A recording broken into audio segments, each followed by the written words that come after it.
ভিক্ষা, আর কখনো সামনে আসবি না। উফ, এই সব ছোট লোকদের জন্য রাস্তায় চলাই দায়। এই বুড়ো, চোখে দেখতে পাও না? আমার চকচকে গাড়িটা নোংরা করে দিলে। লজ্জা করে না রাস্তায় জঞ্জাল তৈরি করতে? ক্ষমা করবেন মা, আমি তো রাস্তার ধারেই দাঁড়িয়েছিলাম। আপনার গাড়ির চাকা গর্তে পড়ায় কাদা ছিটকেছে। চুপ কর একদম। তোর ঝুড়ির সব ফল কিনলেও আমার গাড়ির একটা স্ক্র্যাচের দাম হবে না।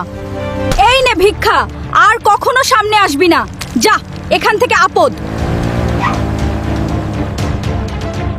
রিয়া, শুনলাম আজকেও তুমি রাস্তায় একজনের সাথে খুব খারাপ ব্যবহার করেছো। মানুষের দোয়া কিন্তু সারা জীবন থাকে।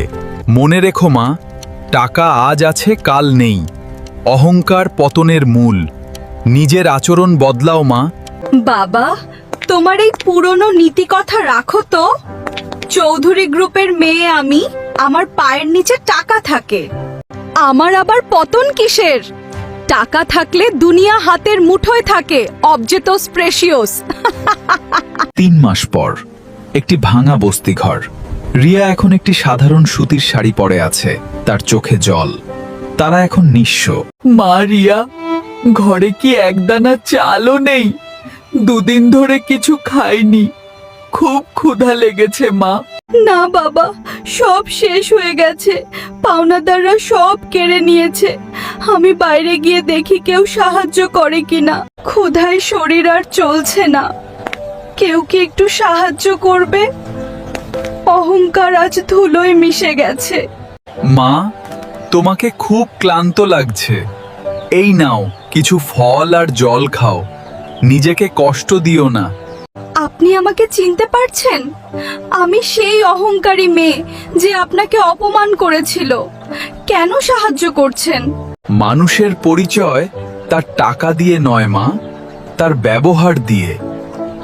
আমি কোনোদিন তোমার ওপর রাগ করিনি।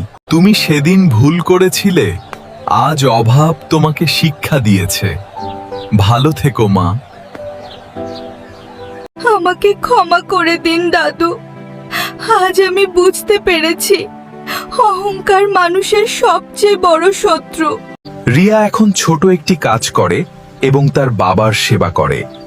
তার চোখে এখন আর দম্ভ নেই, আছে নম্রতা। টাকা বা ক্ষমতা চিরস্থায়ী নয়, তাই কখনো অন্যের মনে কষ্ট দেবেন না, কারণ সময় বদলাতে সময় লাগে না।